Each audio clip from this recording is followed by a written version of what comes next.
বন্ধু বান্ধব নিয়ে আসছে, আমি বের হয়েছি, ওর সাথে সাথে আমাকে সিএনজিতে উঠাই নিয়ে জোর করে কোর্ট ম্যারেজ করছে।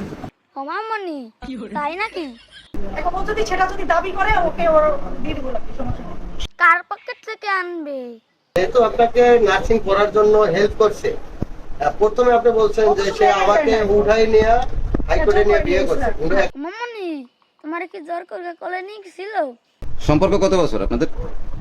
8 বছর হবে। আরে সাংবাদিক বোঝেও না। মাত্র 8 বছর। না, তাকে ভালোবাসি না। তার টাকা কে ভালোবাসি? টাকা নিলেন কেন তাহলে? আরে তাহলে চলবে কেমবে? টাকা কি জোর করে দিছে? আরে কি কোন সাংবাদিক? মানি ব্যাগে জোর করে ঢুকাই দিত।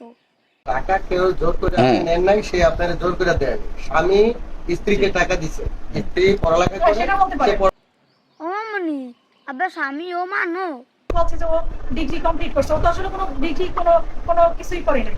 ওনাকে শুধু এতদিন আসতে দিছে, ওর মাস্টার্স কমপ্লিট। রে বাবা, তুমি কোন দেশে শিক্ষিত? হেই আইএ পাস করে তো ভর্তি হইছো নার্সিং এ, তাও আবার কার টাকায়? ডিভোর্স অলরেডি দিয়ে দিচ্ছি গত পরশু।